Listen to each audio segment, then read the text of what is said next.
ሰላም እንዴት ሰንብታችሁልናል ውድ ተመልካቾቻችን? ይሄ በብስራት ዩቲዩብ ቻናል የሚቀርብላችሁ የእግር ኳስ ዳኝነት ምስጢር ነው። ዛሬም የተለያዩ ሀሳቦችን እያነሳን ከእናንተ ጋር ጥሩ ቆይታ እናደርጋለን። እንደ ሁልጊዜው የካፍ ኢንስትራክተር ሽፈራው እሸቱ ከኛ ጋር ናቸው። ፕሮግራሙን እያዘጋጁ ያቀርቡላችኋል። ፕሮግራሙን እየመራው ከመለይ ስቱዲዮ ባለሙያ ጋር ቆይታን የማደርገው ደግሞ አዲስ ማመር ነኝ። አብራችሁን ቆዩ። ኢንስትራክተር እንዴት ሰነበቱ? ሳምንቶት እንዴት አለፈ? መልካም አሁን እንዳነሱት ነው ዓለም ዋንጫን ትኩረት ብናደርግም ግን የ2026-27 ከጁላይ 1 ጀምሮ ስለሚተገበረው የተሻሻሉ የእግር ኳስ ዳኝነት ህጎች ላይ ብዙ ነገር ለማለት እንፈልጋለን። ከዚህም በኋላ በተከታታይ እየሰራን ነው የምንገኘው። ክፍል አንዱን ባለፈው ሳምንት አቅርበናል። ክፍል 2 ደግሞ ዛሬ የሚቀጥል ነው የሚሆነው። ባሳለፍነው ሳምንት ስለ መልስ ውርወራና ስለ መልስ ምት የተሻሻሉ ህጎችና ምን አይነት አዲስ ነገሮች ተጨመሩ የሚለውን ነገር አንስተን ነበረ። በዛሬው መሰናዷችን ምናልባት ህግ 3 ላይ የሚገኘውን የተጠባባቂ ወንበር ቅያሬ ላይ የሚባክን ጊዜን በማንሳት እንዲሁ ክፍል 2ን ብንጀምር መልካም ነው የሚሆነው። እሱን ካነሳን ደግሞ አይቀር ሜዳ ላይ እንዲታከም ስለሚፈቀድለት ተጫዋች መቼም አንድ ተጫዋች ከፍተኛ ጉዳት ከደረሰበት በሕክምና ባለሙያዎች ታግዞ ከሜዳ ወጥቶ እንዲታከም ወይም ደግሞ ሜዳ ላይ ጊዜ እንዳይባክን ይደረጋልና በዚህ ጉዳይ ላይ ሜዳ ላይ እንዲታከም የተፈቀደለት ተጫዋች ላይ አዲስ ነገር አለ። እሱን እንዴት ይመለከቱታል? እንዲሁም ደግሞ ተጠባባቂ ለመቀየር ስለሚባክን ጊዜ 2026-27 የወጣው የተሻሻለው ህግ ምን ይመስላል የሚለውን ብንመለከት ኢንስትራክተር። እሺ አመሰግናለሁ። ጥሩ ነው። እንግዲህ ሁልጊዜ አንድ ነገር አዲስ ነገር ብለን ከመናገራችን በፊት ከአዲሱ ነገር በፊት አሮጌው ምን ይመስላል የሚለውን ማየት ያስፈልጋል እና ይሄ ተጠባባቂዎች ቅያሬን በተመለከተ የጨዋታው ህግ ግልጽ ነው። አሁንም ይሄ የተሻሻለ ህግ የጨዋታውን ህግ አልቀየረም። ህጉ መደበኛ ህጎቹ እንዳሉ ናቸው። እነሱን በተሟላ ሁኔታ ተግባራዊ እንዲሆኑ የሚያደርግ ሁኔታዎችን የሚያመቻች ነው። ይሄ ለምሳሌ ተቀያሪ ተጫዋች ይመጣል፣ እዚህ ጋ ይቆማል ይላል። እንግዲህ ህጉ የሚገባው በአጋማሽ መስመሩ ትክክል ነው። እሱ ከመግባቱ በፊት የሚወጣው ተጫዋች ሜዳውን ለቆ መውጣት አለበት ወዘተ ይላል። እሱ ልክ ለቆ እንደወጣ ይሄኛው ይገባል ይላል። እንደነዚህ የመሰሉት ህጎች እንዳሉ ናቸው ማለት ነው። አሁን እንደ ችግር የሆነው የሚቀየረው ተጫዋች ውጣ ሲባል እሱን ለማሻሻል ብዙ ተሞከረ ባለፉት ህጎችም ላይ። እዚህ ያለው 7 ቁጥር ከሆነ መውጣት ያለበት 7 ቁጥር እስከዚህ ድረስ ሄዶ ይሄን ሰላም ብሎ መውጣት ግድ የለበትም።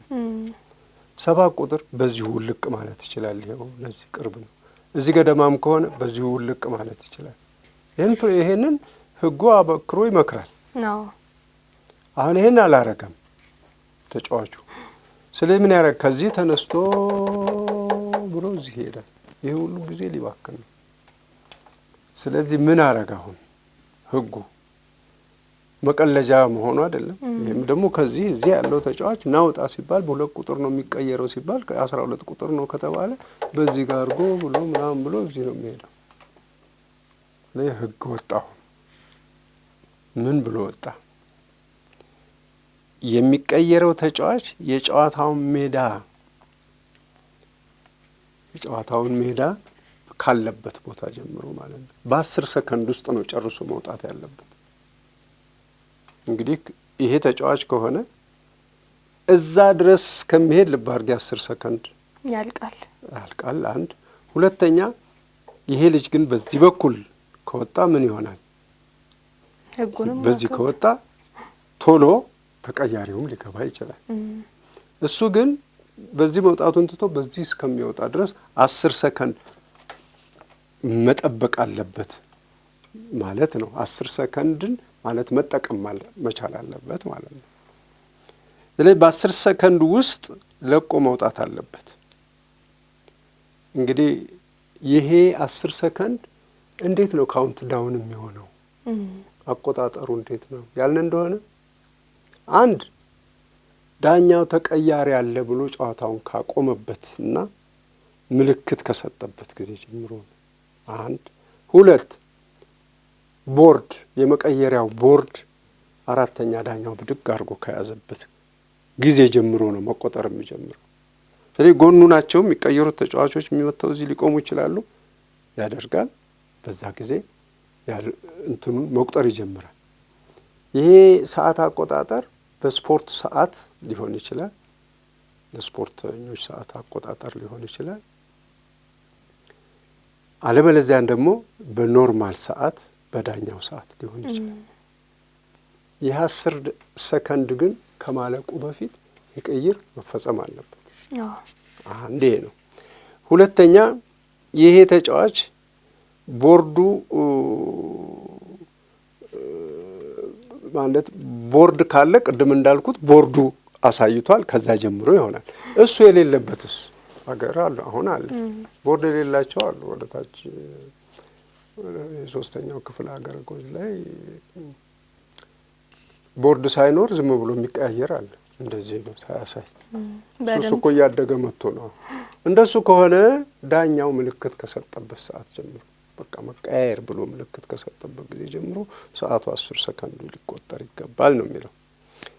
ስለዚህ ከታየበት ጊዜ ጀምሮ ሰዓቱ መቆጠር አለበት።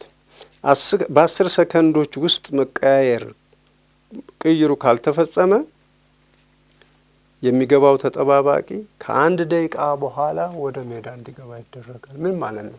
የ9 ቁጥር እዚህ ጋር አለ። ሊቀየር አፍጦ ይጠብቃል። 7 ቁጥር ይወጣልኛል ብሎ ሲል አልወጣለትም። 10 ሰከንድ አልፏል። 10 ሰከንድ ካለፈ ኢሚዲየትሊ አይገባም። 1 ደቂቃ መቆም አለበት። ጨዋታው ግን ይጀመራል። ልዩነት አለው። ጨዋታው ተጀምሮ እየተካሄደ ይሄ ከ1 ደቂቃ በኋላ እንዲገባ ይደረጋል። ብዙ ነው። በጎዶሎ ሊጫወት ነው ያቲ ያረጉታል ነገ ተጫዋቾቹ ወይ ነው። ስለዚህ ይችን እየፈሩ መቀያየር አሁን በሱ ጊዜ አይባክንም። ቶሎ ነው የሚቀያየሩት ማለት ነው። ህጉን በደንብ ያከብሩት። አለበለዚያ ልክ እዚህ ጋር እሱ ቦርዱ ልክ ሲወጣለት ካውንት ዳውን ይጀምራል። 10 9 8 እያለ ይሄዳል። ልክ 1 ብሎ 0 ላይ ሲደርስ እንዲወጣ ይሄኛው እንዲቆም ይደረጋል። እዚሁ ላይ ይሄ በወጣበት ይወጣል። ከዛ በኋላ ጨዋታው እንደገና ይጀመራል። እንደገና ተጀምሮ ግን ይሄ መቆም አለበት። ዘሎ አይገባም። ያቺ 10 ሰከንድ ትስላለች ማለት ነው። 1 ደቂቃው ግን የተሰጠው ተጫዋቾቹ እዛው ኳስ እየተጫወቱ ቢሆን ኳሷ እስክትቆም ከሜዳ እስክትወጣ ይጠብቃል። እዛ ያ እኮ 1 ደቂቃም ሊያልፍ ይችላል። በ1 ደቂቃ ውስጥ ካልወጣች ኳሷ ያችኛዋ እሷ ላይ ልክ ነሽ። ስለዚህ ምንድነው ህጉ አሁን ይሄ እዚህ ላይ ማሻሻያው ያደረገው ይሄንን 1 ደቂቃ ከ1 ደቂቃ በኋላ እንዲገባ ይደረጋል። ከ1 ደቂቃ በኋላ እንግዲህ እንዲገባ ከተደረገ ደግሞ ይሄ ተጫዋች ተፈትሾ በደንብ በስርዓት ነው የሚገባው። ስለዚህ ምን መሆን አለበት? ጨዋታው ሊቆም ነው ወይ? አይቆምም።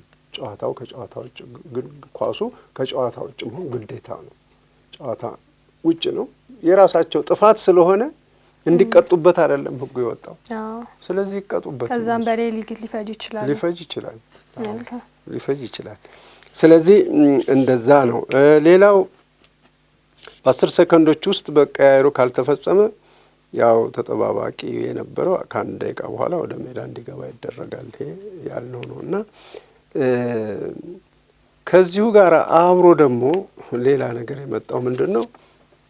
አንድ ተጫዋች በሕክምና ምክንያት ይወድቃል። ሜዳ ላይ ይወድቃል። ዳኛው መጀመሪያ ያው ሕክምና እንዲደረግለት ይጠይቀዋል። ሐኪምና ይምጣልህ፣ ሐኪሞች ይምጡልህ ሆይ ነው በቃ። ሌላ ጥያቄ የለውም እኮ ማንም ዳኛ ሮጦ የወደቀ ተጫዋች ጋር ሲሄድ ለሌላ ነገር አይደለም፣ ጥያቄ ለመጠየቅ ነው። ምንህን ነው ሐኪሞች ይግቡልህ ሆይ ነው። ምክንያቱም ሐኪም ገባ ማለት ቀጥሎ ሌላ ሰዓት አለ የሚባክን። አይ የለም እንዲባክንብኝ አልፈልግም ይልና እሱ አይ ችግር የለውም እኔ እንትን እላለሁ ብሎ እንደምንም ተጣጥፎ እግሩን ዘርግቶ ምናምን አድርጎ ጓደኞቹም እግሩን እንዲህ አድርገውለት ምናምን እንደምንም ብሎ ጨዋታውን ይቀጥላል። እሱን አይመለከትም። ግን ተኝቶ ሐኪም እንዲጠራለት ተብሎ ሐኪም የገባለት ተጫዋች ግን እንዴት ይሁን ነው አሁን እንግዲህ እንደሱ ከሆነ ይሄ ተጫዋች መቼ ምንድን ነው ሊሆን የሚችለው? ህጉ አሁን አዲስ የወጣው ምን አለ? ተጫዋች ወይም ይሄ ተጫዋች ወይም በጉዳት ምክንያት ጨዋታው ቆሞ ከሆነ በዚህ በራሱ ጉዳት ምክንያት በሕክምና ጨዋታው የተቋረጠለት ተጫዋች ከሜዳ እንዲወጣ ተደርጎ ጨዋታው እንደገና ተጀምሮ ከአንድ ደቂቃ በኋላ ወደ ሜዳ እንዲገባ ይደረጋል። አንደኛ ነገር ጨዋታው የተቋረጠው እሱ በመታመሙ ነው፣ ጉዳት ደርሶበታል ተብሎ ነው። እሱ እንዲታከም ተፈቀደ፣ ወጣ ከሜዳ። አሁን እሱ ከወጣ በኋላ ጨዋታው ይጀመራል። ጨዋታው በፊት ይደረግ የነበረው ምንድን ነው? ቅድም መግቢያ ላይ ተሻሽሏል ስንላን ነገር በፊት ምንድን ነው የሚለውን ማወቃል። በፊት ምንድን ነው ጨዋታው ከተጀመረ በኋላ እንዲገባ ይፈቀድ ነበር። አንድ ደቂቃ መጠበቅ አይጠበቅበትም። አሁን ግን ወጥቷል። ከወጣ በኋላ ጨዋታው ተጀምሯል። እንደ ተጀመረ አይገባም። ምን ይሆናል? እዚሁ ላይ እንደቆመ ይቀራል። አንድ ደቂቃ ይጠብቃል። አንድ ደቂቃ ልክ እንደ ተጠባባቂ እንደሚገባ ተጠባባቂ። እንግዲህ አስቢው፣ ይሄ ተጫዋች አንድ ደቂቃ ሙሉ መቆየቱ ለቲሙ ይጠቅመዋል ይጎዳዋል የሚለውን ስታዩ ዛሬ በጎዶሎ ተጫዋቾች እየተባለ ቲሞች ውጤት የሚያገኙበት ነው። በራሱ ጥፋት ይሄን በማድረጉ ቲሙን በመተባበሩ ጉዳት ላይ ይወድቃሉ። ስለዚህ ምንድነው አሁን ምን አጠፋልን ይሄ ህግ? ተጫዋች ወደቀ፣ ሕክምና ገባ፣ ቶሎ የሚወጣ ከሆነ ይወጣል። ግን ራሱ በራሱ ማለት ነው ራሱ በራሱ ለምሳሌ እወጣለሁኝ እኔ ብሎ በእንትን ወጥቶ ከሆነ ጨዋታ ሳይሆን ካለ ሕክምና ባለሙያ ወጥቶ ከሆነ ይውጣ። ታክሞ ሲጨርስ ያው ኳስ ከጨዋታ ውጭ ሲሆን ግባ ይባላል፣ ይገባል። እሱ ችግር የለም፣ አንድ ደቂቃ የሚቆይበት የለም።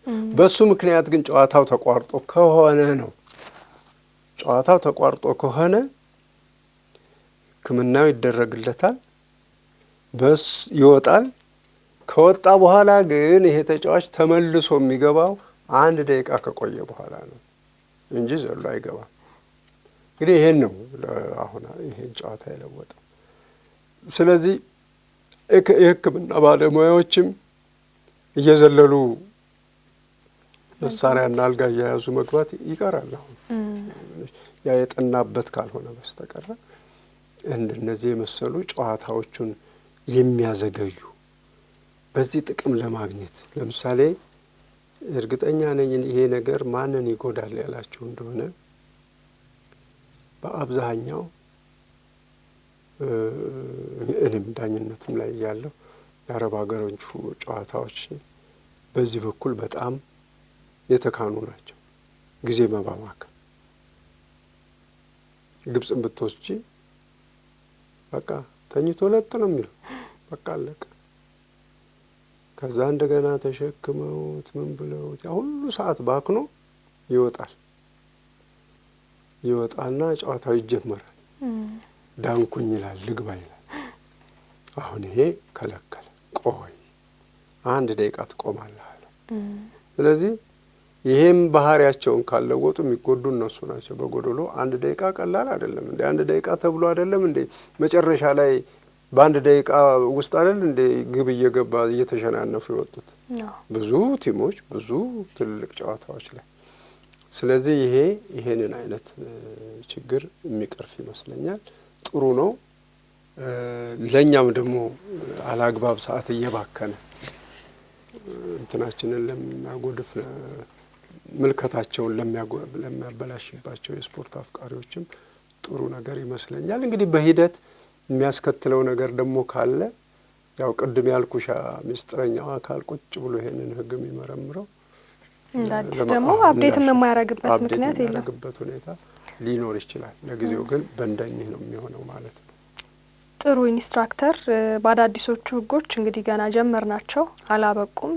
ቢያንስ ካሉት ሙሉ የእግር ኳስ ዳኝነት ህግ ከ17ቱ 10 ያህል መሻሻል ታይቶባቸዋል። እኛ ግን ለዛሬ 3ኛውን ህግ ላይ ነው በስፋት የሰራ ነው። በመጀመሪያው ክፍላችን ደግሞ 16ኛው ላይ ቢያንስ 8 ህጎች ደግሞ ይቀሩናል፣ አዲስ የተሻሻሉ ህጎች የህግ ክፍሎችና እሱን ደግሞ በቀጣይ ክፍሎች በቀጣይ ሳምንታት በስፋት ወደ ተመልካቾቻችን እናቀርባለን። በዚህ መሀል ግን የዓለም ዋንጫውን እየተመለከትን እውነት ተተገበረ፣ ከዛስ ምን አይነት ለውጥ መሻሻል አመጣ የሚለውን ከውድ ተመልካቾቻችን ጋር አብረን የምንመለከት ነው የሚሆነው። የዛሬን እዚህ ላይ እናብቃና ለሳምንት ቀጠሮ ይዘን እንሰነባበት። ውድ ተመልካቾቻችን የዛሬው የእግር ኳስ ዳኝነት ምስጢር ይሄንን ይመስል ነበር። በብስራት ዩቲዩብ ቻናል ላይ ብቻ ታገኙታላችሁ። የዛሬ መሰናዶ እዚህ ላይ እናብቃ። የካፍ ኢንስትራክተር ሽፈራው እሸቱን እናመሰግናለን። ፕሮግራሙን እየመራው ከእናንተ ጋር ቆይታ ያደረግኩት አዲስ መሀመድ ነበርኩኝ። ጨርቆ ይውልኝ።